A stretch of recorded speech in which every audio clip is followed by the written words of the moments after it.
anh mình đang dễ chỉ mối quái tham mấy tê của chào xiêm ní cứ chưa cùng nú hăng xa cả buộc 5 mét và đói 30 mét để cu cha chia vào vật xa thả chào xiêm liên phiên không ai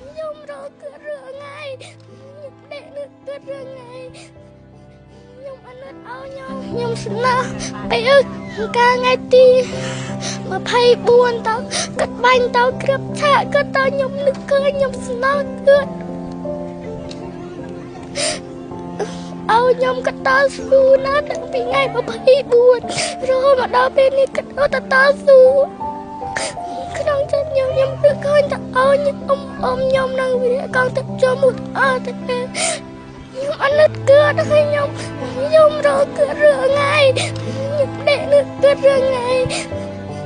nhung ăn nứt nhung សំឡេងដល់ឈឺចាប់នេះគឺមិនអាចប្រើហិង្សាមកដោះស្រាយបានទេគឺមានតែការបង្ហាញដោយសិល្បៈសន្តិភាពដែលក្រុមបងមានបងកំសួរមានតាបងតាមកំសួរណាហើយជាមួយនឹងក្រុមបងខាងវិចិត្រករអ្នកគូរូបល្បីជាច្រើនដែលគាត់បានផ្ដួចផ្ដើមធ្វើ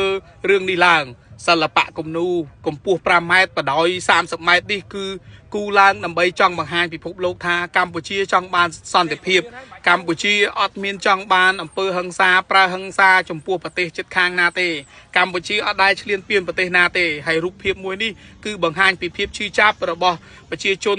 ស្លូតត្រង់ក៏ដូចជាបងកងទ័ពដែលរងផលប៉ះពាល់ដោយសារតែការឈ្លានពានរបស់ចៅសៀមហើយផ្ទាំងគំនូមួយនេះគឺគូចេញពីកៅអៅបេះដូងគូចេញពីការឈឺចាប់របស់បងអ្នកគូគំនូដែលគាត់គូដាច់យប់គូតាំងពីព្រឹករហូតដល់យប់ដល់ម៉ោងអាយប់អាត្រៀតគូគំនូនេះដើម្បីឲ្យចេញជារូបភាពបង្ហាញថាជាប្រវត្តិសាស្ត្រថាចៅសៀមឈ្លានពានកម្ពុជាយើងចង់មានការរួបរวมចង់មានការធ្វើម៉េចឲ្យវាមានសន្តិភាពរកវិធីសាស្ត្របែបណាកុំឲ្យក្មេងៗមិនបានចូលសាលាមានផ្ទះមិនអាចនៅ